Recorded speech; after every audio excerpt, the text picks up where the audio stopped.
Misericórdia dele, pelo amor dele, nós podemos levantar, viver esse tempo e desfrutar do seu propósito pleno, maravilhoso e abundante. Eu creio que o Senhor quer falar conosco nesse momento, como sempre. Ele vai construindo a sua palavra através dos tempos, e isso vai se tornando vida, trazendo segurança, confiança, de que nós sabemos muito bem quem temos crido. Que nós estamos certos que Ele é poderoso, não somente para nos sustentar hoje, mas para nos guardar até o final. Esse é o momento que nós podemos ver o sustento dEle. Amanhã é o momento que nós vamos poder vê-lo face a face como Ele é. Que esperança, que glória tremenda é essa. Esses dias nós temos meditado, como você também, na palavra, e nós temos constantemente procurado entender a voz de Deus para a verdade presente desse momento. O que Ele está revelando, o que Ele está falando aos nossos corações. É muito importante, é fundamental, essencial, que a gente possa dar ouvidos com atenção àquilo que Deus está falando, porque Ele vai construindo a sua vitória em Cristo, na nossa vida, na prática, quando nós realmente, de fato, o ouvimos. E depois de ouvirmos, obedecemos a Ele.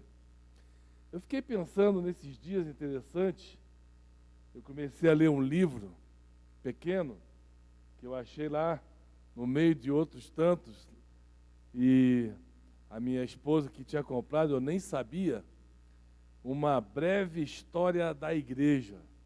Interessante que tem um resumo aqui da história desde que em Atos a igreja nasceu e foi atravessando através dos tempos até chegar no século 21, na nossa temporada, na nossa geração. E é impressionante, ele fez um resumo, e eu gosto disso, porque existem compêndios e livros enormes a respeito dessa história, mas eu comecei a ler isso daqui e percebi algo que é fantástico, que todos nós às vezes sabemos, mas nem sempre damos atenção especial para isso.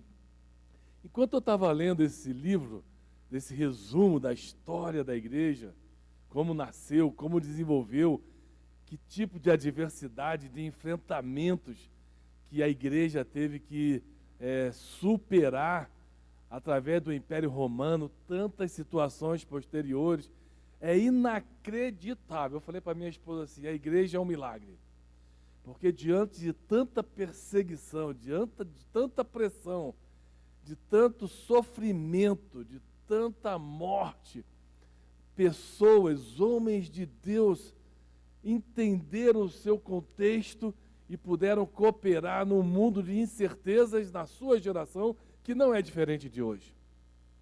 Deus sempre está levantando pessoas que compreendem quem são na sua geração e podem trazer uma palavra pontual, presente, uma verdade que não fica no passado, mas acompanha a história e se manifesta hoje. E por acaso, não comparando a história da igreja com isso que eu vou falar agora, mas eu sou de uma geração que gostava muito do Ayrton Senna. Eu acompanhava as corridas dele, achava ele uma pessoa super determinada, nada era obstáculo para ele deixar de buscar o seu propósito, o seu alvo, de ser piloto, e isso cativava as pessoas no Brasil e no mundo todo. E por acaso essa semana foi uma semana de lembrar da morte dele de mais de 30 anos atrás.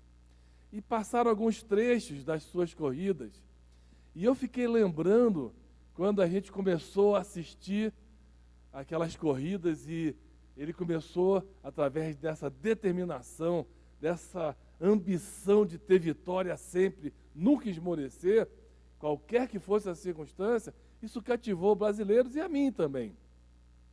Eu fiquei vendo alguns trechos das corridas até que ele morreu, num acidente em 1994, e acabou aquela carreira, acabou aquele alvo, acabou aquela vida. Eu me lembro que eu fiquei assim me sentindo muito vazio, triste, assim como talvez muitas pessoas no Brasil, Aí eu comecei a lembrar também do John Lennon, outra pessoa que eu era muito mais novo, me cativou, os Beatles, que vieram trazer uma revolução no mundo e até hoje perdura essa história.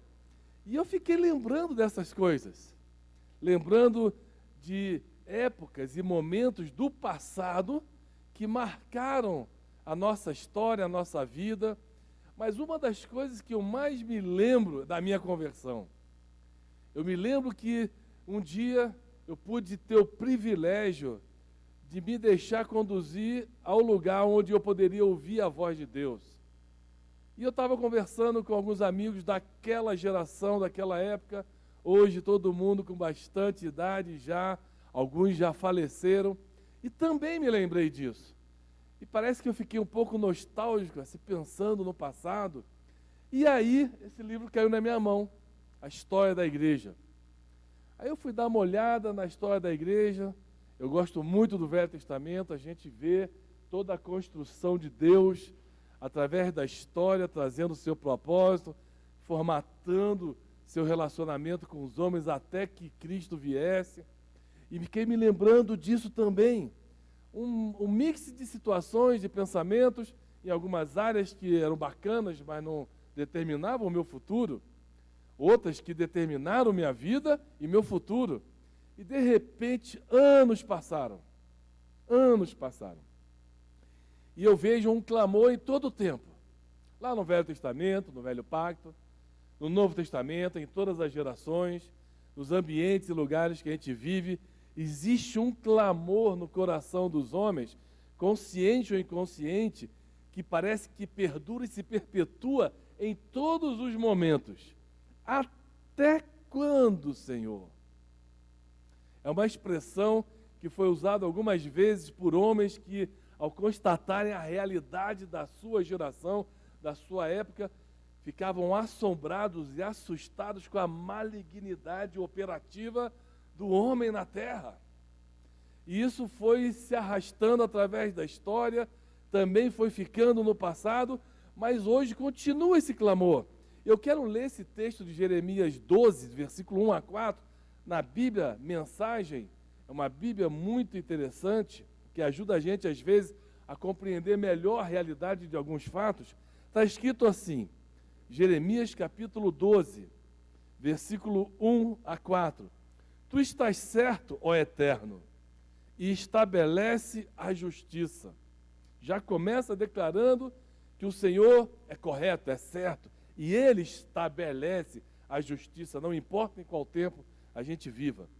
Nem tenho como duvidar disso. Mas tem algumas perguntas. E quantas nós temos? Jeremias diz, olha a primeira pergunta. Às vezes a gente fica assim assustado com essas perguntas, mas também fazemos ela de várias formas, explícita ou implicitamente no nosso coração, nos nossos pensamentos. A primeira pergunta, por que os maus se dão tão bem na vida?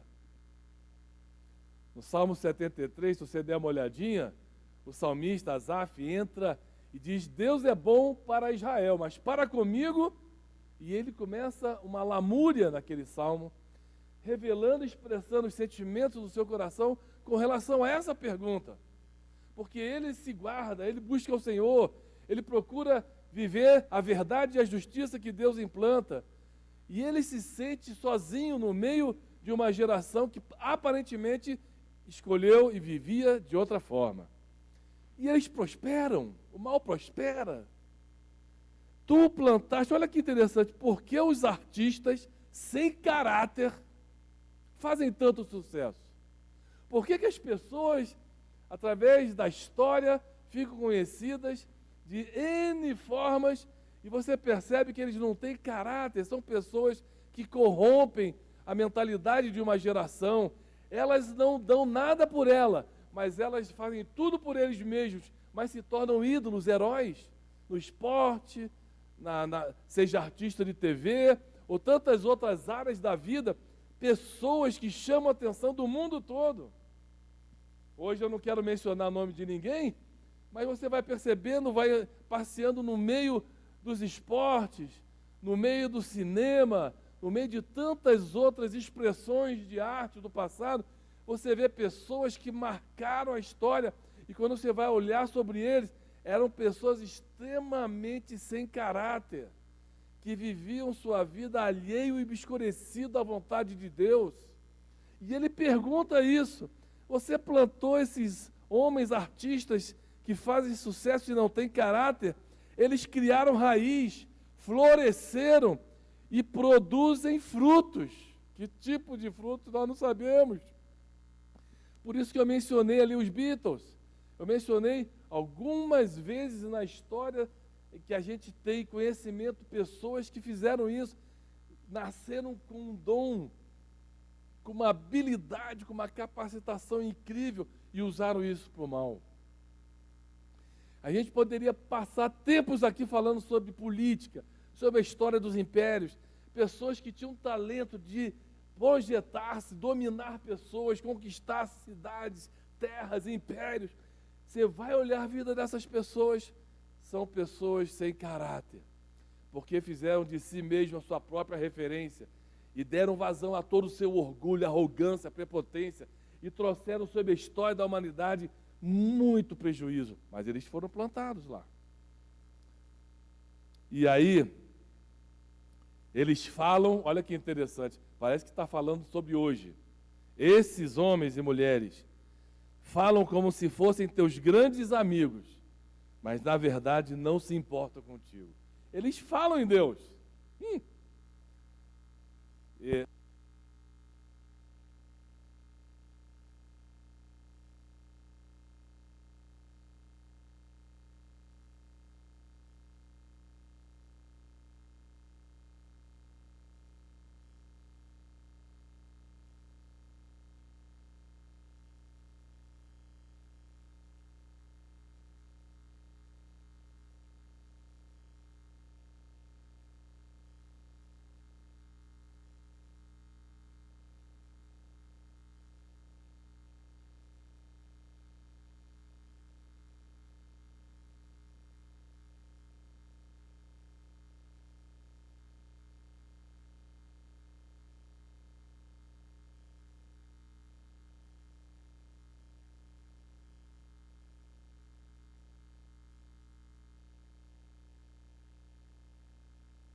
Obrigado. Alô? Uma troca técnica aqui. Não me honro com o coração. E aí Deus está falando. E eles dizem que mesmo assim, displicentemente, eles vão, meu povo, vivendo à margem da minha vida, do meu propósito, vive como se não me conhecesse. Eu mencionei isso domingo passado. Me honram com os lábios, mas o seu coração está longe. E Deus também faz pergunta: até quando, povo meu, vocês vão viver dessa forma?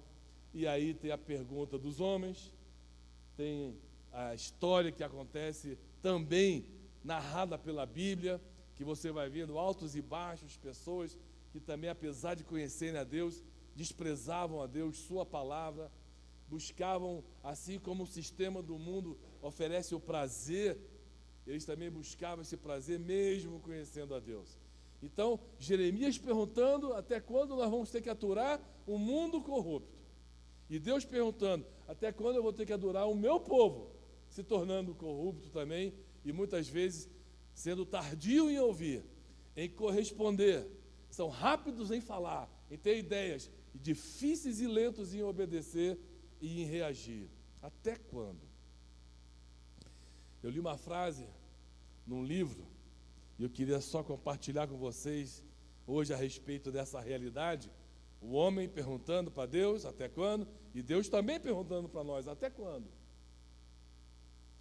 Tem uma frase que diz assim: nenhum homem jamais sucumbiu sob o fardo de um dia. Fardo de um dia.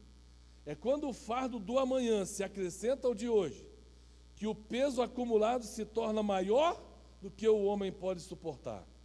Por isso, nunca se sobrecarregue. Ele pede que você deixe o futuro para ele e pense no presente.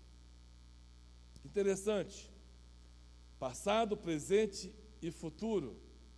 Eu estava lendo uma reportagem a respeito de um desfile nos Estados Unidos, que acontece anualmente, numa certa cidade, e eles vão passando os carros alegóricos, mostrando a história do passado, do presente e do futuro, como eles imaginam. E ali, na arquibancada, as pessoas estão assistindo aquele desfile. Vocês já devem ter assistido algum parecido, e eu também já assisti.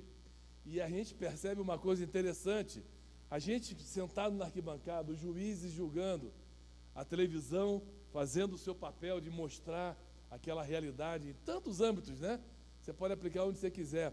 E aí você percebe que a gente que está ali na arquibancada só consegue ver o que está vindo por trás das cortinas do passado quando passa na nossa frente. E depois aquela alegoria, aquele carro muito bem elaborado, construído, vai embora e você vai olhando ele distante até que ele se perde. Aí você volta os seus olhos novamente, não para o passado, não para o futuro, mas para aquele presente que está diante de você. E é assim a história de Deus. Nós não temos ao longo da rota do desfile da história que Deus construiu, como espectadores, poder, apesar de observar, entender a passagem de cada momento que nós vemos rolar diante dos nossos olhos. A gente consegue lembrar do passado porque a gente pode ver, rever, mas não tem ideia do que isso aqui realmente foi de fatal, de difícil para aquelas pessoas que pagaram o preço para que aquela história pudesse ser escrita, assim como em outros ambientes que nós estamos falando do propósito de Deus. Então, Hebreus, capítulo 12, fala que é como se nós estivéssemos numa arquibancada, vendo uma nuvem de testemunhas, de homens, no capítulo 11, que passaram pela história, venceram as maiores adversidades, gigantes, Satanás, estruturas malignas, e prevaleceram pela fé e obediência. Abraão, Daniel, Davi, tantos outros, Gideão, eles tiveram também que se posicionar no meio da adversidade naquela geração, mesmo não tendo mais entendimento do passado, que ele já tinha passado, sem saber o que iria acontecer no futuro, eles tiveram que se posicionar naquele momento presente. Porque nós somos limitados. A gente só pode ver o desfile da história que está diante dos nossos olhos e nem sempre conseguimos enxergar tudo. Somos limitados porque o passado já foi e nós não podemos fazer nada a respeito dele. Só podemos ter lembrança, como eu mencionei algumas. Mas o futuro ainda não veio. E nós não podemos vê-lo. E pode ser que a nossa preocupação seja real. O que vai acontecer amanhã? O que será de nós, do ser humano, do nosso trabalho, da nossa família, das nossas comunidades, daquilo que nós administramos? Não sabemos. Nós podemos nos preparar hoje, mas quem garante que amanhã nós vamos estar aqui? A cada semana eu ouço de pessoas mais próximas que estão falecendo. Pessoas que antes eram distantes, agora são próximas a nós, que nós conhecemos, que tinham essa perspectiva como nós temos agora nesse momento, uma projeção do futuro que nós desejamos para a nossa vida, mas nós não temos controle sobre ele. E aí vem essa inquietação. O que será? O que será do nosso futuro? Futuro do nosso país, da nossa vida, da igreja, da nossa família. Eu tenho visto pessoas passarem, eu tenho ouvido, conversado, pessoas deixando passar o tempo e não estão investindo nesse momento em ter uma atenção, um foco melhor na sua vida com o Senhor, nos seus propósitos, na sua vida com sua família, no propósito que Deus deu, com seus filhos. Eu tenho visto muita displicência, desconexão, desassociação com aquilo que Deus vinha construindo na história, como se a gente tivesse um apagão, não estivesse mais lembrando da importância do que Deus vem construindo, e de repente a gente olha para o presente sem saber o que vai acontecer no futuro. Esse foi um momento que Miqueias, capítulo 6, entrou numa conversa mais forte com Deus. Deus chamou Miqueias e falou: vem cá, eu quero conversar com você. Por que vocês esqueceram do passado, do que eu fiz na vida de vocês? Deus falou lá em Miqueias 6. Por que vocês não estão entendendo agora, no presente, o que eu quero de vocês? Vocês estão oferecendo sacrifícios que eu nunca solicitei.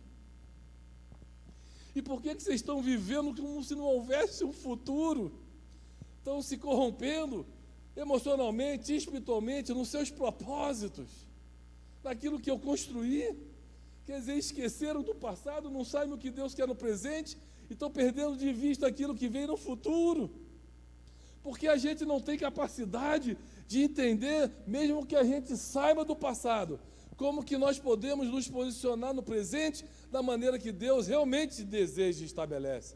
E aí nós vamos correr o risco de ir para um futuro incerto, engolfado por um sistema que está trazendo cada vez mais prejuízo, desgaste para uma nação, para uma cidade, para uma família, da nossa vida.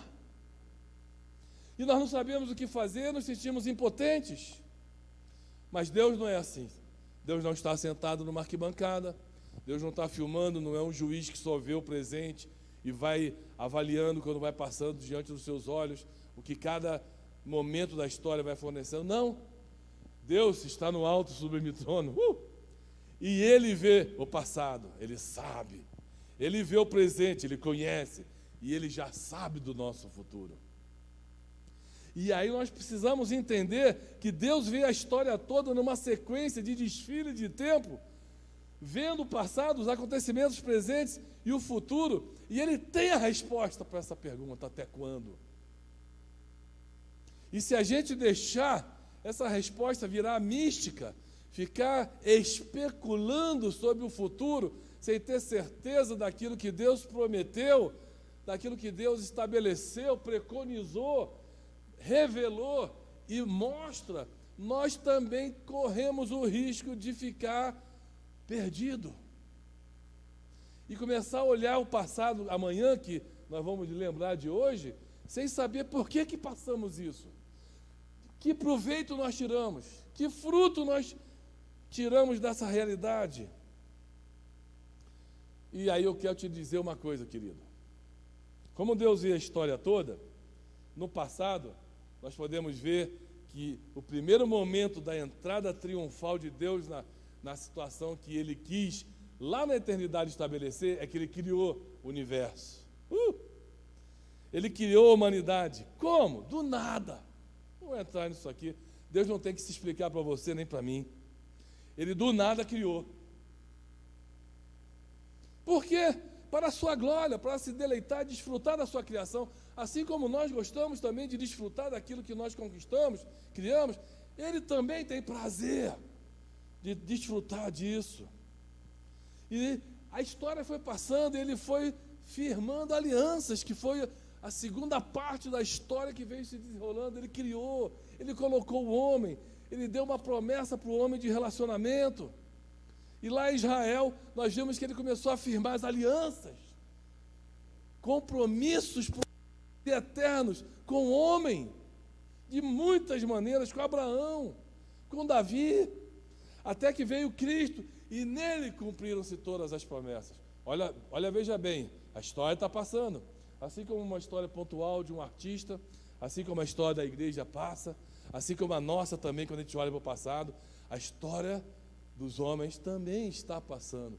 Nós lembramos dela, nós ouvimos da criação, nós ouvimos da aliança de Deus com Israel, nós vimos Cristo, hoje nós estamos vivendo em 2020, depois dele.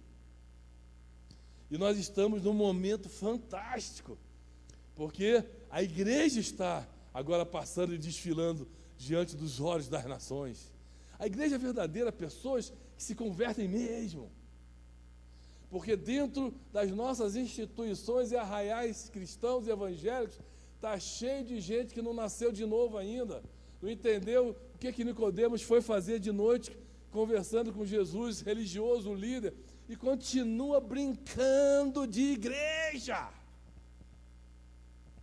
achando que não vai dar nada. Esse aí é o futuro, dizendo, depois Deus dá um jeito.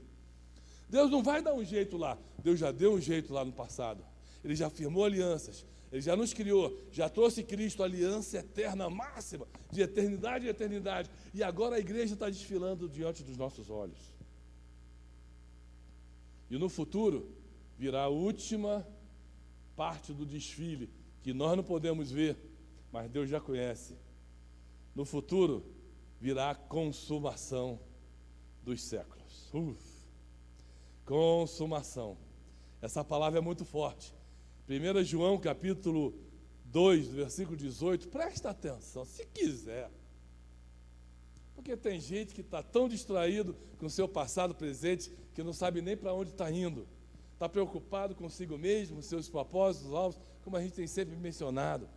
1 João 2,18 diz, esta é a última hora.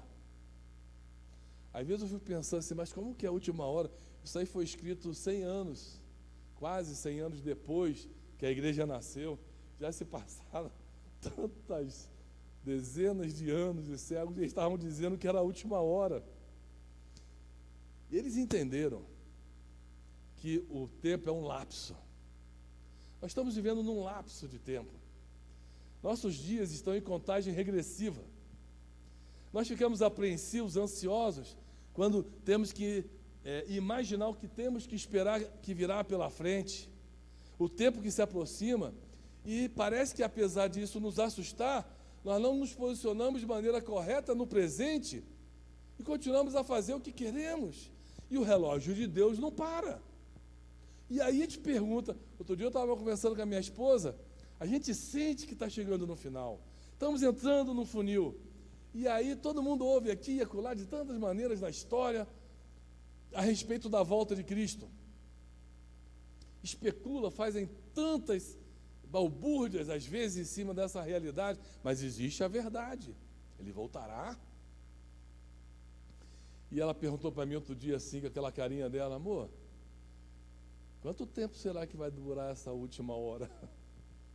Ela perguntando para mim, quanto tempo, que a última hora parece que está durando já centenas de anos. A impressão que a gente tem é que, como a gente não tem controle sobre essa gestão futura, nem sobre a presente, a gente só pode se posicionar, a gente não tem noção do que significa esse versículo. Essa é a última hora. Hora. Existe uma hora. Romanos 13:11 diz, a nossa salvação está mais próxima do que quando no início cremos. Queridos, olha só, sempre que Deus nos posiciona no presente, Ele lembra os marcos das alianças do passado e projeta a gente para o futuro que Ele determinou. O tempo está se abreviando, e se eu me relaxar agora achando que ainda tenho tempo para tomar as minhas decisões com relação a esse futuro, eu não estou entendendo o que Jesus disse em João 4,35. Vocês estão dizendo, a gente sempre fala isso, ainda há 4 meses para a colheita. Olha só, a gente sempre está projetando para o futuro. Os discípulos falam assim, olha aí, ó, ainda falta 4 meses para a colheita. Futuro, eles tinham semeado, eles tinham preparado a terra, falta 4 meses para o futuro. A gente ainda fica olhando o futuro como algo subjetivo, etéreo, como se não fosse afetar a nossa vida. Eu só quero te dizer o seguinte, é para lá que um dia nós vamos. Então a gente precisa se preocupar como nós estaremos quando Ele chegar. Porque, eu não sei, eu não gosto de falar essas coisas, mas isso é história do homem. Ayrton Senna já era. Ele projetou um futuro brilhante para ele, não pôde desfrutar. No meio e no auge da sua carreira morreu. O John Lennon também, apesar de marcar a história, deixar um legado de música tremendo no mundo. Um dia, um rapaz louco perguntou para ele: se você é o John Lennon, não é mais. Matou o cara. E assim são os reis, os políticos, os impérios. Você vai em Roma hoje, você vê as ruínas. Quem imaginou que aquele império poderosíssimo ia virar ruína? É assim que a história do mundo sem Deus vai se processando. Isso pode ser com a gente também. A gente ouve a palavra, Deus fala, Deus revela. Por isso que Deus pergunta: você quer saber o que vai acontecer lá? Até quando vai durar essa maligna história do homem sem Deus? Eu também quero te perguntar: até quando você vai ficar desse jeito? Alheio àquilo que está acontecendo, sem saber se posicionar, sem saber ouvir a voz de Deus, sem dar expressão, expansão para essa voz. É uma pergunta que Deus também faz. O Evangelho é eterno, Apocalipse diz, mas nós não temos a eternidade para pregá-lo. Aí lá em Jeremias mesmo, quando Jeremias calou a boca perguntando: até quando, Senhor? Aí havia ali um cansaço do profeta natural, das lutas, de um povo que ouvia, mas não se dobrava, de um povo que insistia em repetir a história maligna. Parece que a gente não aprende com a história. E aí Deus respondeu para ele: você está cansado? Imagina quando entrar num tempo que a velocidade vai mudar e você vai ter que correr. Se você está cansado de andar a pé, imagina quando você tiver que competir com os cavalos, correr com os cavalos. Eu quero te dizer que nesse momento presente, parece que, sabe aquela parte do teclado na televisão, na mídia, quando você aperta para passar para frente rapidinho? Eu vi aquele filme Clique, achei interessante porque ele queria apressar tudo aquilo que ele queria conquistar, e ele foi apressando a história dele, apressando. No final, ele se encontrou com um desastre na sua vida, perdeu sua família, seus filhos, tudo, seu pai, não aproveitou os momentos do presente. É mais ou menos assim. Relaxar nessa hora? Nós não estamos aqui no oásis. Achar que estão exagerando, que essas situações vão passar. Essa talvez passe, virão outras. Acabei de ouvir agora que esse coronavírus, essa bactéria, esse vírus que invadiu o mundo e paralisou a história do mundo como nunca antes. Se a gente não ouvir Deus falando no presente agora. Já ouvi essa semana que lá no Cazaquistão está vindo uma outra. A China já avisou que está vindo uma outra muito pior, que está atingindo o pulmão fatalmente, com pneumonia quase instantânea. E já tem centenas de milhares de casos, e eles não sabem o que fazer. É como se a história fosse sobrepondo, acumulando problema em cima de problema. Nós estamos hoje confinados, temos que guardar a nossa família, nossa casa, nossos negócios. O pessoal não estão brincando de história do mundo.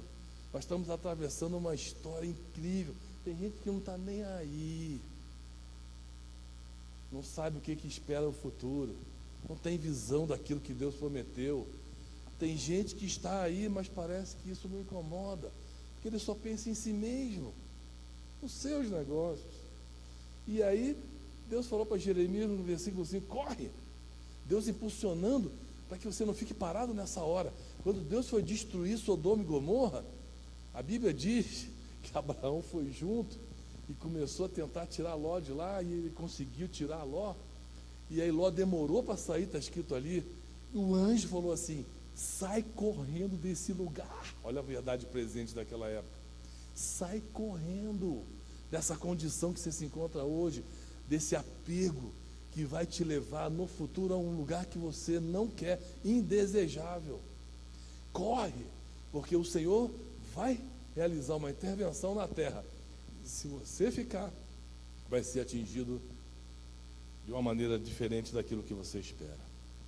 Lucas 4 diz que hoje é o ano aceitável do Senhor. Talvez a gente pudesse pensar, onde nós estamos encaixados nisso aqui, no presente?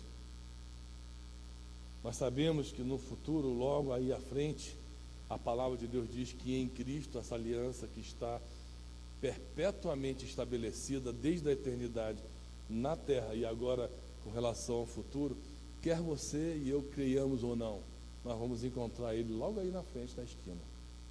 O Senhor voltará. Aí nós vamos perceber quão displicentes, relaxados nós fomos em aproveitar o presente que está diante dos nossos olhos, é o desfile da história. Eu não posso fazer nada com o passado a não ser aprender com ele. Muitos não aprenderam. Hoje eu posso me posicionar diante do que eu tenho, enquanto eu tenho fôlego de vida, para que amanhã eu não me assuste, me assombre de chegar num lugar que eu não quero. Eu não queria chegar lá, mas o que vai determinar isso é a possibilidade de eu entender esse momento do presente no desfile da história de Deus. Eu quero te dizer uma coisa: existe uma gloriosa maré do Espírito Santo, crescendo como uma onda cada vez maior no mundo todo. Lá em Joel, no passado, já tinha sido profetizado, em Atos, naquela verdade presente, foi executado, mas uma parte dessa profecia se refere a nós agora. Nós vamos experimentar um momento incrível, porém antes desse momento, eu quero te declarar sobre isso, que você não faça parte do rol da história, daqueles que ficaram à margem daquilo que Deus decretou. Porque o que está acontecendo nesse momento é que vai haver uma apostasia.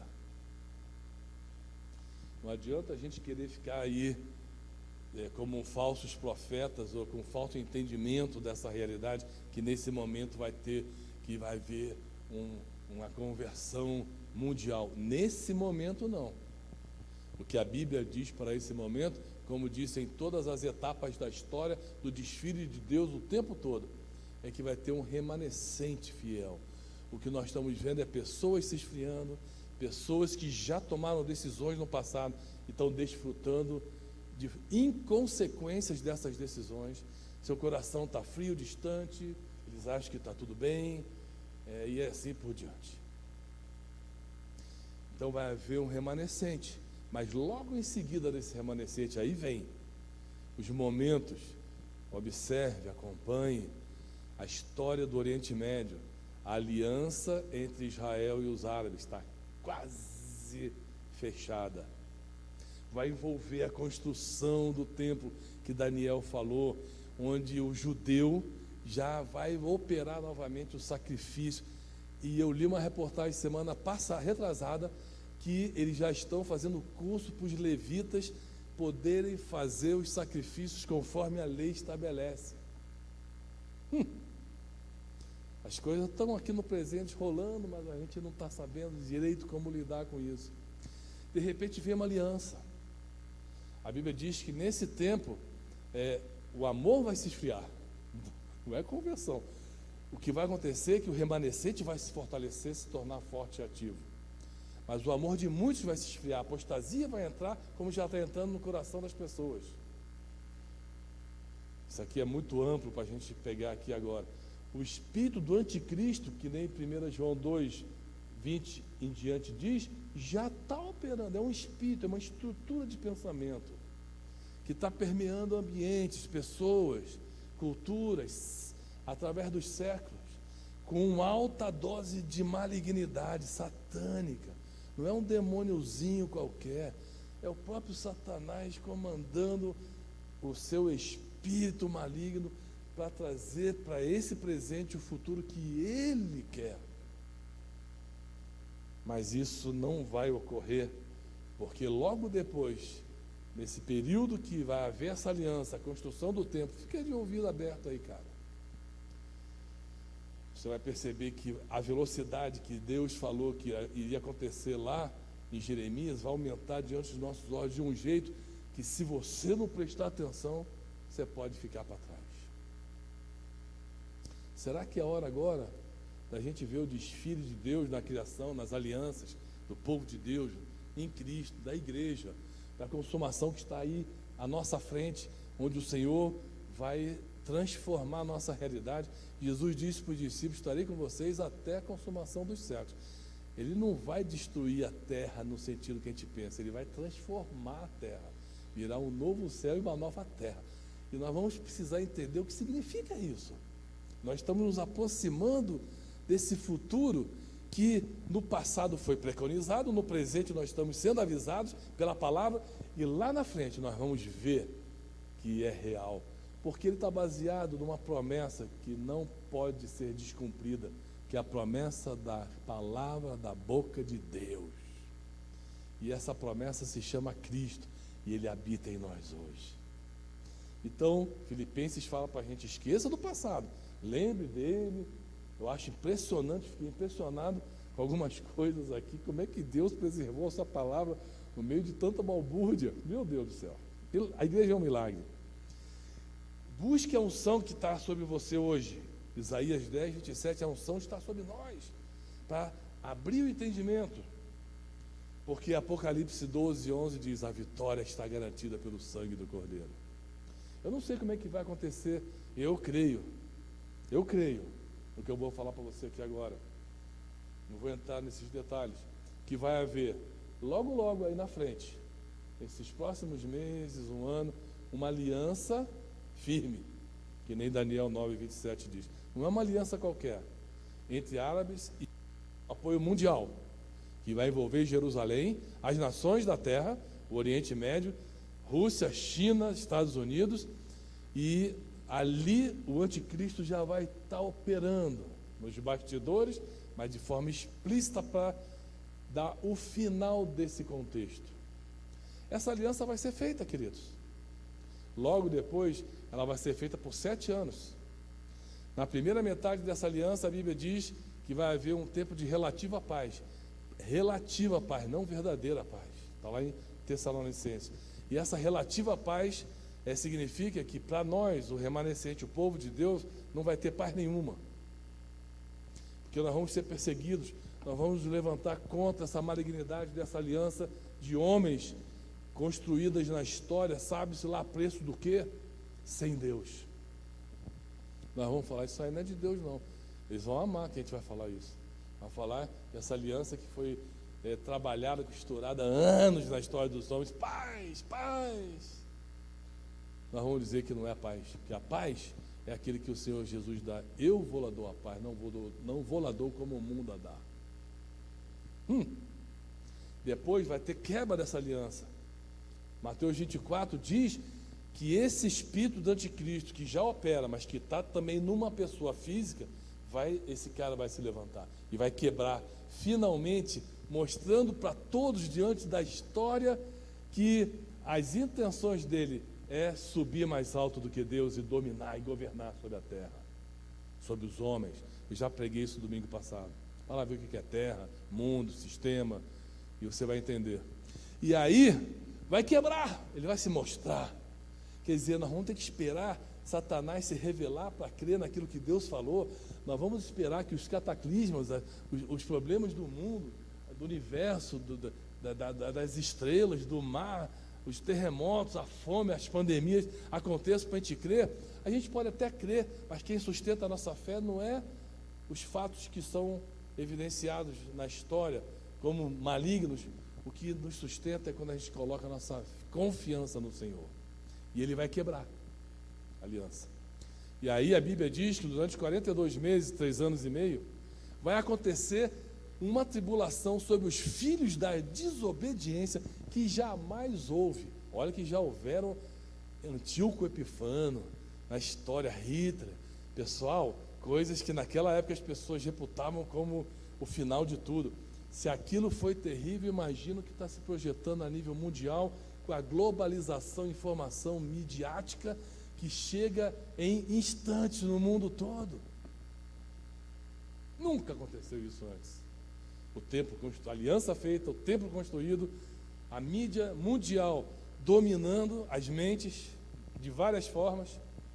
E aí ele vai lá e quebra, e senta naquele templo que foi construído como consequência do acordo entre árabes e judeus, e se manifesta.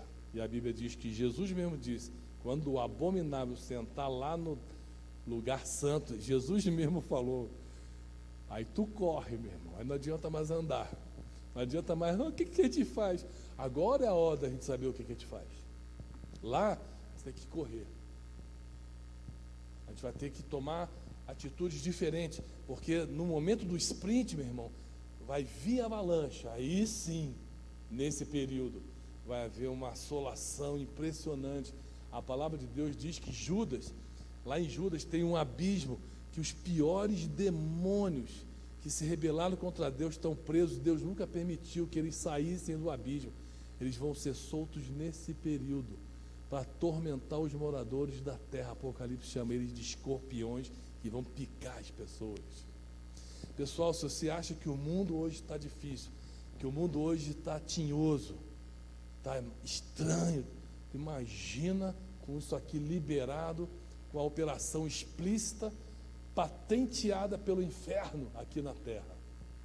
Aí nós vamos ver o que significa isso. Eu não quero ver, porque eu não quero estar aqui, porque a palavra de Deus diz, e eu creio nisso, você pode me falar o que você quiser, já li de tudo, que no momento que quebrar a aliança, na metade da semana, a igreja verdadeira vai ser arrebatada. Eu não quero ver essa história final, não quero fazer parte dela. Mas se você quer, fique à vontade. Fica lá, né? Você vai perceber, como muitas vezes a gente foi avisado, que não vale a pena. Nesse momento, enquanto nós estivermos sendo julgados, as nossas obras dos crentes, 2 Coríntios 5,10, são julgadas nos céus, aqui vai estar rolando pau, meu irmão. Satanás, demônios, destruição, um terço das florestas, um terço do mar, fome, miséria, como você nunca imaginou. Isso aqui é só aperitivo do que vai vir nessa época. Mas como a gente tem que crer no presente, naquela palavra do futuro que Deus já determinou no passado, a gente vai precisar se posicionar diferente hoje. Se posicionar diferente. Deus tem vitória para aqueles que confiam no Cordeiro, no seu sangue, no seu nome, e realmente de fato se entregam.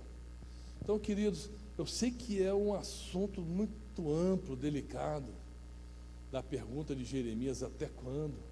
E Deus perguntando, vocês também, até quando eu vou ter que aturar vocês? E os dois conversando, chegaram no entendimento do que a história, o desfile da criação, das alianças, do povo de Israel, de Cristo, da igreja, da consumação dos séculos, essa história que está passando, Deus vê tudo, a gente não consegue ver tudo, mas a gente ouve sobre ela, e nós vamos ter que dar a nossa confiança, confiar no Senhor de todo o nosso coração, e não se apoiar mais em nossos pensamentos, para que Ele endireite nossas veredas, nossos caminhos, para que a gente não ande em caminhos tortuosos. Então, queridos, de uma maneira simples, é isso, a palavra de Deus está ali explícita, está ensinando, está falando. E agora diz, eu quero terminar com isso, lá em Joel, diz que quando Joel falou que haveria um tempo que o Espírito seria derramado de maneira incrível, aconteceu em Atos, só que tem uma palavrinha que aparece em Atos que não está em Joel. Se você pegar as profecias e comparar, você vai perceber que tem uma palavrinha que foi inserida no contexto de Atos, igualzinha em Joel 2, de 18 em diante, Atos 2 também. Se você comparar duas Bíblias, você vai ver. Aí aparece uma palavrinha, nossa posição agora. Diz ali em Atos, que quando terminar todas essas questões de transformação da terra, que a igreja que estava nascendo ali, aparece ali, e profetizarás. Essa palavra não está em Joel, só em Atos. O que nós temos que fazer agora? Mais do que nunca, ser a voz profética de Deus na terra, cooperar com propósito num mundo de incerteza, num mundo inconstante, num mundo tinhoso, cheio de mágica maligna, para iludir, para atrair. Nós não podemos mais ser uma igreja de programa, uma igreja que atrai. Nós temos que ser uma igreja que edifica, que investe nas vidas, porque os tempos que estão vindo por aí pela frente não tem nada só a ver com a realidade presente, São tempos que já estão preconizados em Timóteo, tempos difíceis. As pessoas vão ser arredias, desafeiçoadas, arrogantes, desobedientes à autoridade, aos pais, vão ser displicentes. É desse jeito que Timóteo narra. E eu não quero estar no rol da história dessa malignidade, eu espero que você também não. Queridos, a voz profética de Deus hoje, anunciando a vontade de Deus, tem tudo a ver com a profecia. Profecia é algo do passado, é algo do presente, é algo do futuro. E nós precisamos agora ouvir a palavra profética da vontade de Deus e nos posicionar. Essa é a hora. Última hora de quê? De você se posicionar. Porque quanto mais a gente adia, mais endurece o nosso coração.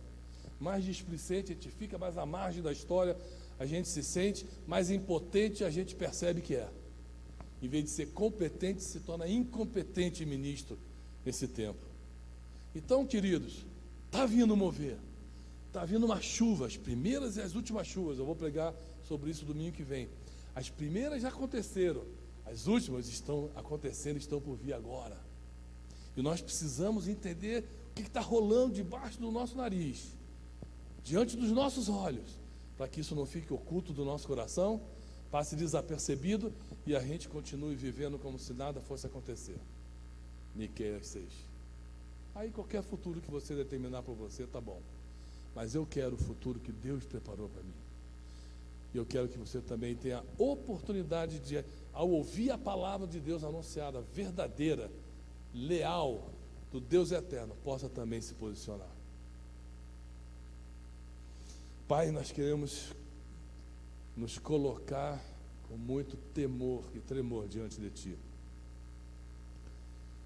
Senhor, nós não estamos aqui para conjecturar sobre a Tua palavra, especular sobre a história. Nós já estamos vendo o desfile dela acontecer nas partes que a gente tem entendimento, mas o Senhor vê tudo, desde a eternidade até a eternidade. O Senhor tem a visão, e o Senhor já criou, o Senhor já aliançou, o Senhor já cumpriu em Cristo, já está na igreja, só falta agora a igreja ir para a consumação dos séculos. E aí nós vamos ver nessa consumação dos séculos, no final dessa intensidade histórica da igreja, verdadeira. Esses acontecimentos que foram mencionados aqui, a aliança do anticristo, verdadeira, não adianta querer saber quem é, o importante é saber que vai rolar. Aliança de 7 anos, vai ter um tempo de paz, vai ter uma quebra, vai ter tribulação e vai ter um arrebatamento. Depois, no final dos 7 anos, a Tua palavra diz que o Senhor voltará e pisará na terra.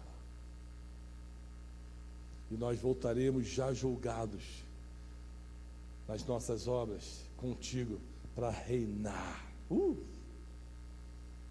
governar. Oh Deus, abre o entendimento do Teu povo. Espírito Santo, nos arranca todo o sistema operativo maligno que faz a gente pensar, agir, reagir conforme os sentimentos naturais e humanos da velha vida do velho homem. A nossa história também foi transformada, mas ela está inserida nessa Tua história maior, que é aquela que vai dar curso para o Teu propósito, decreto, eterno, final e definitivo. E se o Senhor prometeu, o Senhor tem poder para cumprir. Nenhum homem, nem diabo algum, nem nenhuma situação da história que está sendo emulada, está sendo de uma maneira obscura, traçada nesse tempo, vai poder fazer frente. Quando o Senhor subir no palco, significa que a história dos homens, a cortina da história dos homens encerrou. E o Senhor então vai trazer a plenitude do reino dos céus para nossas vidas. E aí nós te veremos de fato face a face. Participaremos no concreto desse reino, que hoje está em nossos corações, está invadindo milhares e milhares de vidas através da história, enquanto tudo isso está rolando. Nós vamos, de fato, experimentar explicitamente, concreta e definitivamente o Teu reino estabelecido como governo eterno, como o Senhor prometeu para Davi, para Cristo, para a igreja, em nome de Jesus. Eu quero fazer parte disso. Nós não podemos obrigar nem impor isso para ninguém, não podemos fazer as pessoas crerem nisso, porque cada um, na sua história, no seu momento, vai ter que se definir nessa realidade que está sendo apresentada para ti nesse momento. Nós confiamos em ti a nossa vida, nós te dizemos, tu és o nosso único e suficiente Salvador. E tu és o único e suficiente Senhor. É o Senhor da história, é o Senhor da igreja, é o Senhor da nossa vida. E nós te engrandecemos nesse tempo e nessa geração em nome de Jesus. Amém e amém. Deus te abençoe, em nome de Jesus.